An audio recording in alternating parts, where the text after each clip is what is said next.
Hi, I'm Andrew Armstrong, welcome to the back office. Today I'm comparing two cameras. On this side is the GH4 and on this side is the GF3.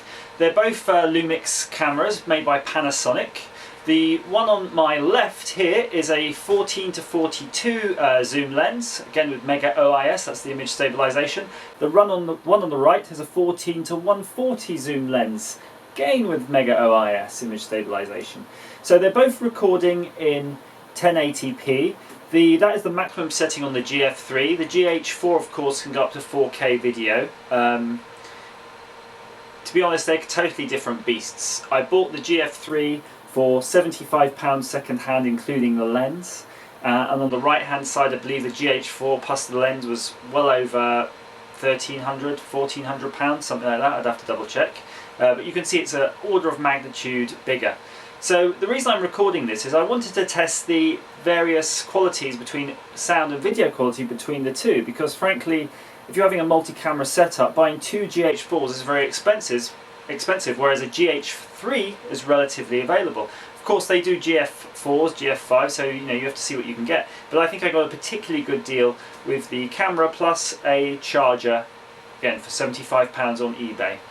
So hopefully by the time I look at this video and as you're looking at it at home, we can compare and contrast the two. I've no doubt that the picture on the GH4 is going to be better than the GF3. I imagine there might be some colour grading, there'll be colour differences certainly because the brightness on one may be different to the other. So I might attempt to correct those in post-production, and we'll wrap it up in a moment.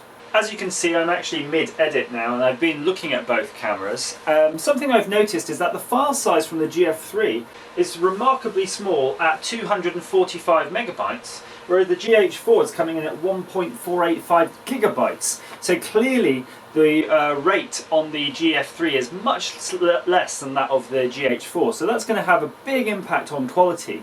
However, looking at the video, I'm pretty pleased. I think for the price difference, the GF3 is excellent as a second camera. In fact, it's excellent as a first camera. If you can only afford a GF3 or thereabout, just get one of those. I mean, they're great. Takes the same Micro Four Thirds lens system as the GH4, so even though if you invest in the body and later on you want to get a different body, fine, keep the lens, throw away the body, get a new one. So yeah, on the review, I'm pretty pleased. I think it's exceptionally good value. So, don't turn your nose up at these cheap cameras. Keep an eye out. Micro Four Thirds, you can start getting into the DSLR arena there.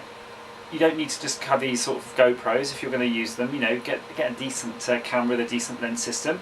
I think Olympus also do lenses in the Micro Four Thirds format. One quick note about audio. I do notice there is an audio difference between the two cameras. They're both running off their internal microphones, and to be honest they're not great. That's why you tend to always see a boom mic used or an additional mic used with the GH4. I've got this sort of shotgun mic type thing going on. Of course on the GF3 you won't have any option with that, so how I intend to use this is I'll have this on the GH4 and use the GF3 just purely for a second video source rather than second audio source. But you never know, if you forget to turn on your mic as I sometimes do, at least you will have a little bit of audio coming from another camera.